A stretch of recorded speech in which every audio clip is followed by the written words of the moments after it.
So time now to take you through the morning papers. Here with me to review them this morning are the broadcaster and writer Edward Adu and sociologist Ashley Frawley. So welcome back to both of you. We dealt with a few of the... what was that, Edward? It's good to be back. Good to have you. Good to have you. We're going to delve inside the papers, aren't we? We looked at a few of the front pages in the last hour, but inside them, Edward, you found a story in the Telegraph that focuses on MPs' Christmas party. So explain what this is about. Yeah, you know, at a time where some people, and possibly you, Anna, and Ashley, and others, we're fearing switching our lights on and soaring bills for energy costs. This is connected to MPs given the opportunity to claim for Christmas parties. Now, this is something which taxpayers will be paying for. Now, this has been condemned across all parties, from the Prime Minister to Jess Phillips, the front bench of the Labour Party, and the whole point of this was giving MPs the opportunity to claim, I'm just going through this, for no alcohol, but for festive decorations, for food and refreshments. Now, this was put forward, it was guidance given by the watchdog, the Independent Parliamentary Standards Authority. Now, it's down to logic here. Now, in terms of what we're going through, a lot of people are cutting back. I'm sure questions will be asked as to how this went through, how this was even thought of by the actual watchdog. Even James Cleverly, the Foreign Secretary, tweeted what Jess Phillips said, and all MPs across the House are against it. And I think it's the mood and tone of the country concerning what everyone's going through. So. It feels like a faux pas, but as to how this ever got through. Well, yeah, exactly. And as you say, a lot of people really counting the pennies, and the idea of a party is an anathema to them at the moment, I guess. Let's move on, shall we, Ashley, to a story in the Telegraph about foreign students. There were reports in the papers yesterday, weren't there, that the government was looking at limiting the number of foreign student visas that might be issued in the future. So what's the Telegraph saying today? Yes, universities have said that they are afraid that they will go into bankruptcy if they're not able to have foreign students. Currently, they account for about 17% of universities' income, and some universities have as much as 30% of their student body comprised of foreign students. And they warned that it would be an act of economic self-harm.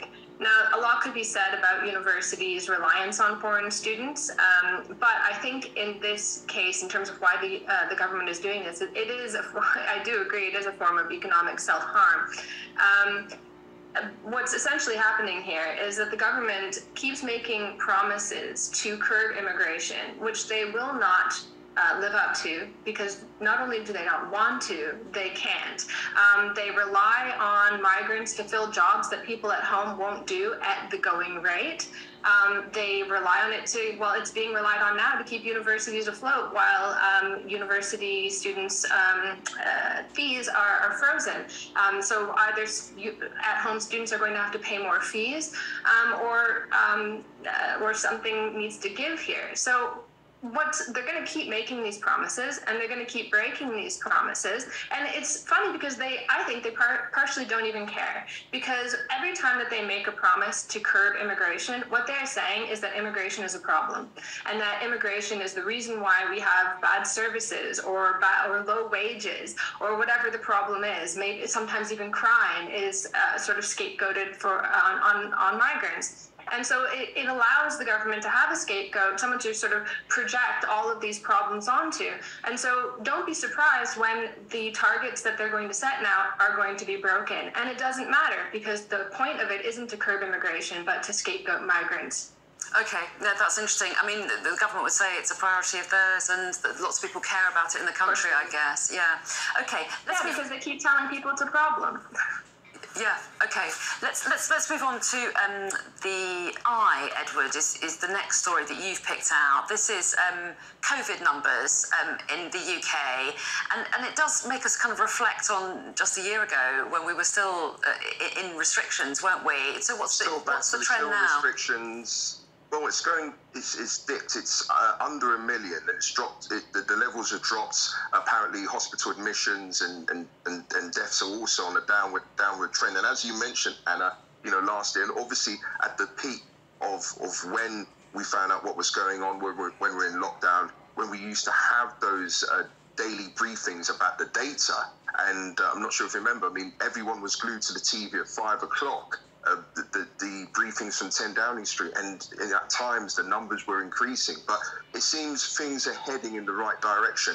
I need to get my jab done. I've received lots of texts to get it done, and I'm going to put my hand up and say I've been busy. I need to do it, but I think it's down to the boosters. It's down to the jabs, down to people getting the jabs, and I think that's what's helped.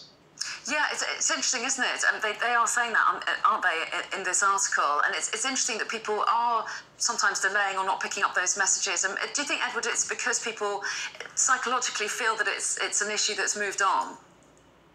Yeah, I think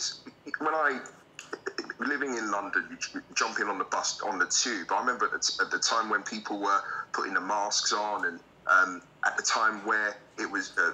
guidance was given, and we were told to public transport, it was circulating. The virus was circulating in public transport. A lot of people feared jumping on buses, trains and tubes in London, and also trains and buses elsewhere across the country. But now people are mask-free, and it feels as if there's some sort of normality. So when it comes down to receiving those messages, I think I'm not saying people are hesitant. I think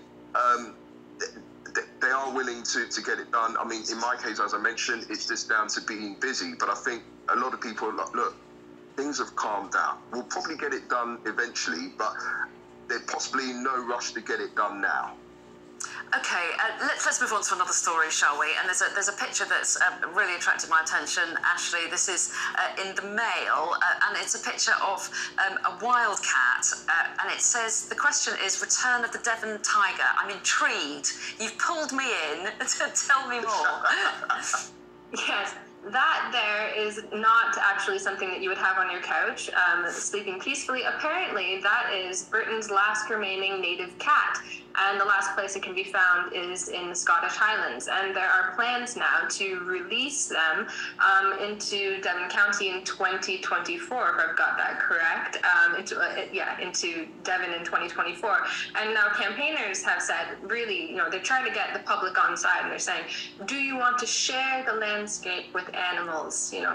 But the thing is, we already do. We share the landscape with lots of cats that look just like that, and they do a heck of a lot of damage to local wildlife. I'm sure that they've thought this through, but I mean, we hear so much about our house cats being, going outside and causing all sorts of damage, and I just can't imagine that, as laudable as it might be, that the reintroduction of even such a cute animal wouldn't cause similar destruction.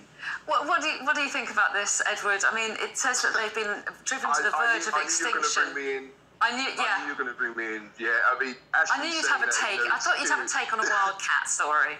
Well, yeah, looking at that, first when you wake up in the morning, you see that photo, you're thinking, oh my word, that just looks a bit scary. I'm sure that cat is not as scary as it looks, but I mean, I was talking to a neighbour a couple of days ago, and they've got their cat called Socks, who's been attacked by foxes, by dogs, and is not even. And this is the really sad thing about this particular cat. This cat gets thrown out during the day and has to wander around the neighbourhood, and then it's allowed back in the evening. So if it's regarding Socks, I have sympathy, but I'm not sure about that. I'm just going to say how it is. That scary-looking Devon cats. I suspect they'd be more scared of us. That's my feeling. Let's quickly, Edward. Your next story was in the Mail. The headline is U.S. Embassy sees the funny side. So, what's it about? This is our story. So it's a joke, really. It's about a diplomat who was fired for supporting England. Now it's a video of Aaron Snipe love the surname, wearing an England shirt with his office draped in St. George's, in the St. George flag. Now, apparently he gets reprimanded by a colleague, and they tell him that, listen, you basically, the long and short of it is, you work for the US Embassy, why are you supporting England? Okay, we're out of time. We're out of time. Very brave, very brave. Luckily, it was a draw.